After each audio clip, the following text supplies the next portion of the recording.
Vale. Perfecto. Doctor, bueno, pues primero que nos hable sobre esta conferencia que nos va a dar en un ratito más, que nos platique sobre ella, qué es lo que va a abordar. O sea, háblenos un poco de su conferencia, por favor. Sí, vamos a hablar de cuáles son las posibilidades de una siguiente pandemia. Y puedo decir el spoiler, son muy altas. Casi seguramente habrá otra pandemia. Y vamos a hablar también de qué tamaño va a ser la siguiente pandemia. Y eso también tendremos que decir que aunque hay conjeturas, lo más probable es que sea una pandemia del mismo tamaño o quizás mayor, pero que más depende de qué tan bien preparados estemos y qué es lo que tenemos que hacer. Porque el tamaño de la pandemia no es algo intrínseco a la pandemia, es algo que tiene que ver con cómo nos preparemos y cómo respondamos. Porque, por ejemplo, México pagó un tributo muy alto a esta pandemia, pero porque no teníamos una preparación. Hay países que pagaron un tributo menor porque tenían mejor preparación. Entonces, no culpemos de todo a la pandemia. Y finalmente, vamos a hablar también de cuáles son las posibilidades, de qué será la siguiente pandemia. ¿Será un virus? ¿Será una bacteria? Todo puede ser. También eso son conjeturas, pero muy probablemente será también de un virus respiratorio. Doctor, epidemiológicamente siempre se ha mencionado, se hablaba de una pandemia que nos iba a acosar, que en el 2009 se pensó que iba a ser influenza, pero no lo fue. ¿Es esta o habrá alguna otra más en 10 años, 15 años? A ver, casi seguramente va a haber más pandemias. Ahora, el tamaño de esa pandemia se mide en enfermedad y muerte y afectación económica. Quizás en orden, primero la muerte, la enfermedad y la afectación económica. La afectación económica de esta pandemia fue muy alta porque la disrupción de las actividades pues puede colapsar el mercado internacional y al que estamos ya acostumbrados. Entonces, las consecuencias tendrán que ser también del tamaño de la respuesta que tengamos, ¿verdad? El tamaño de la pandemia en sí mismo podrá ser por un, digamos, un patógeno más o menos virulento, pero eso no lo será todo. Es algo mucho más complejo que la virulencia propia. Si usted me dice, ¿va a ser mayor o menor que esta? Bueno, esta mató en algunos países poco menos del 1% de la población, no es nada despreciable, pero hay algunos patógenos, ahora mismo, por ejemplo, la influenza H5N1, que puede matar al 5, al 10% de la población, o sea, una pandemia 10 o 20 veces más grande que esta.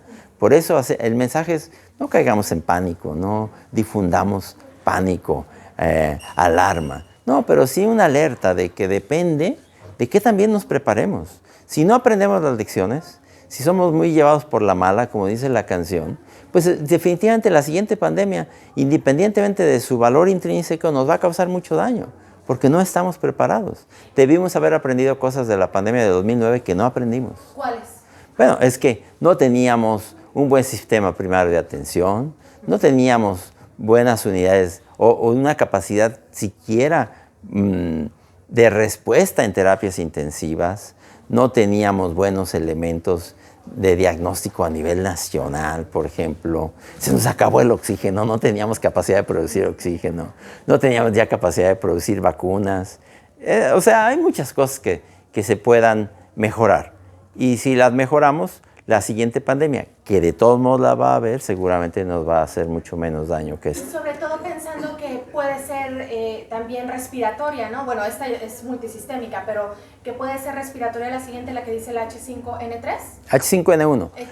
Puede ser cualquier cosa, puede ser una enfermedad que se transmita por contacto. Ahora mismo en Guinea Ecuatorial hay un brote del virus de Marburg. Y ese se transmite por contacto y se está diseminando en algunas regiones del África. Y una pandemia así también se puede diseminar, aunque eso es menos probable. Estamos hablando de probabilidades, de saber ver las cosas con probabilidades. Pero independientemente de cuál será, un hecho contundente es que el tamaño dependerá en buena medida de cuál sea nuestra respuesta y nuestra preparaón. Oiga, doctor, y justo hablando de esto de la respuesta, ¿qué está pasando en México que no tenemos esta vacuna de segunda generación, le llaman, ¿no? ¿Qué va a pasar? ¿Las necesitamos? ¿Qué es lo que sucede? Bueno, México, el problema es que abandonó abdicó a la producción de vacunas. Quizás los jóvenes ahora no se percatan de que México fue un gran productor internacional de vacunas. Las vacunas mexicanas estaban en todo el mundo, pero luego fue más fácil dejarlas de hacer y comprárselas a los chinos, ir a mercarlas en la India, y porque las vendían baratas. Pero en ese momento perdimos nuestra soberanía en la producción de vacunas. Hay que decir que algunas de las cosas que están haciendo bien en México es retomar la producción de vacunas. Ahora ya hay en México una gran capacidad de producir vacunas de influenza en un convenio que se hizo con Sanofi Vacunas. Hay una gran capacidad de producir vacunas de COVID en un convenio que se hizo con la Fundación Carlos Slim y el gobierno. De hecho, la capacidad de producir vacunas de COVID en este momento en México es alta. No tenemos por qué salir a comprar vacunas a Cuba. Ya las podemos hacer en México. El proyecto de la vacuna patria que está haciendo la UNAM, las instituciones, Avimex y CONACYT, va bien. Esa no es una vacuna que se pretenda para resolver el problema de esta pandemia. Se pretende tener plataformas nacionales de producción de vacunas y eso va bien. Creo que en eso las lecciones se están aprendiendo y las cosas van bien. Se pueden hacer mejor, pero será una de las múltiples áreas que tengamos que desarrollar para que la siguiente pandemia no nos cobre una factura tan alta.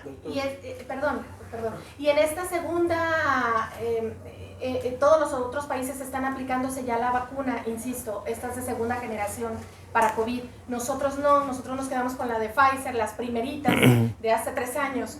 ¿Esto no nos pone en riesgo? Bueno, digamos que nos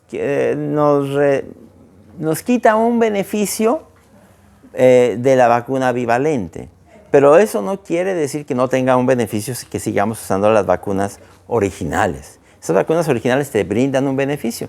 Las vacunas bivalentes tienen un beneficio adicional, ¿verdad? Del que eventualmente habrá que disfrutar. Pero en este momento no es lo único tener una vacuna bivalente. Tradicionalmente las grandes pandemias tardaban 100 años en llegar, como la del siglo pasado, ¿no?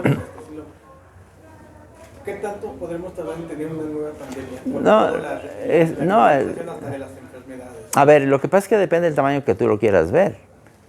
Pero pandemias nuevas ha habido en los últimos 100 años, cada 10 años más o menos.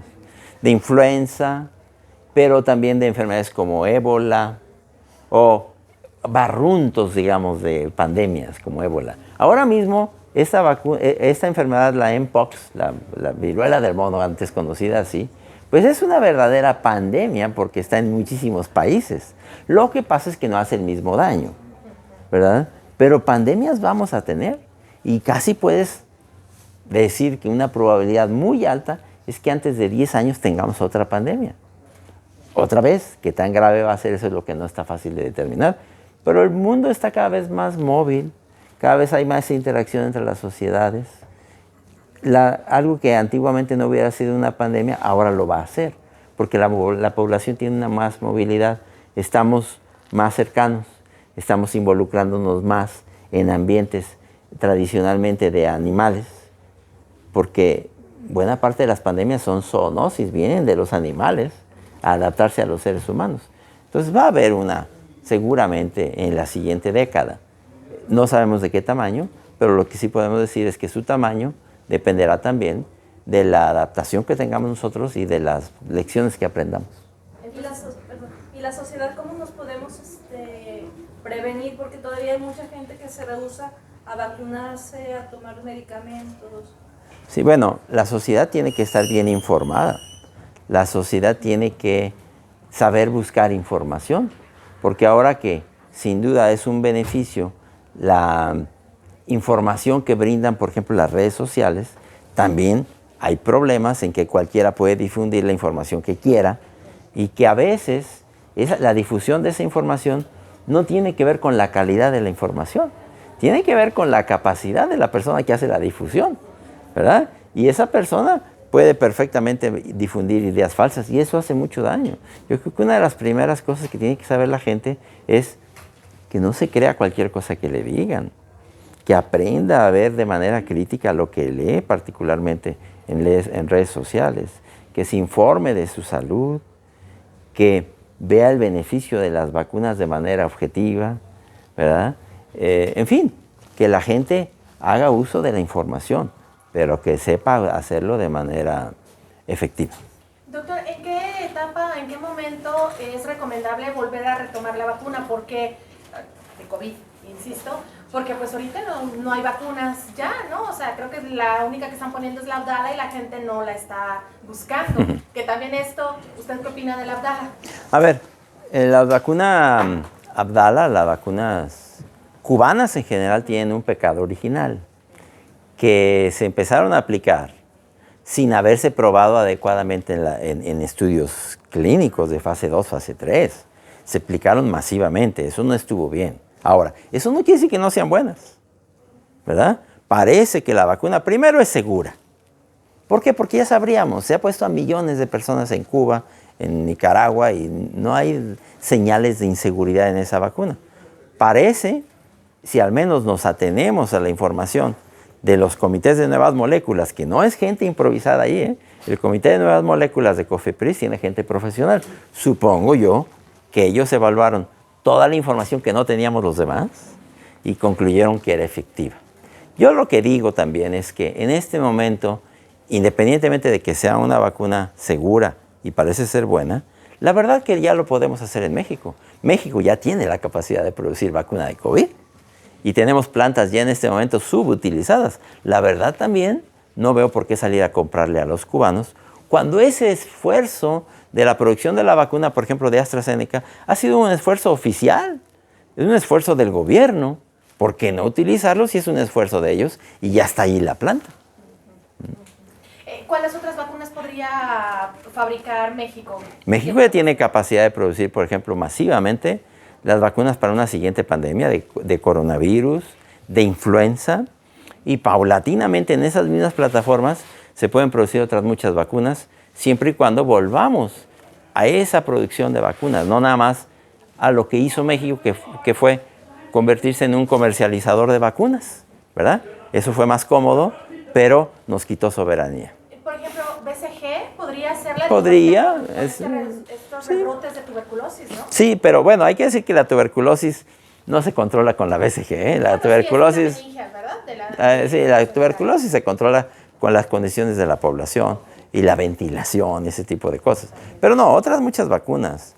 O por lo menos, una cosa que se hizo muy bien, por ejemplo, ahora con AstraZeneca o con Sanofi Vacunas, fue decir, ok, tú sabes hacer una vacuna, no es fácil, vente y hazla en México, ¿verdad? Y comprométete a que si la necesitamos la vas a producir masivamente aquí, en un convenio con nosotros para que me la des más barata y que me vayas dejando la tecnología. Y ese es el convenio, por ejemplo, con Sanofi, que es magnífico.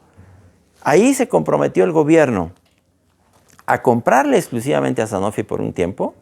Sanofi se comprometió a venderle así al gobierno, pero también se comprometió que después de un tiempo le va a dejar la tecnología y lo va a poder hacer una empresa en México. Fabuloso. ¿Por qué no perderle el miedo a esas compañías privadas en buenos convenios que se puedan lograr con ellos y que tengamos ya otra vez la producción nacional? Así es. ¿Alguna otra pregunta? Bueno, gracias a ustedes, sí. Gracias. Sí.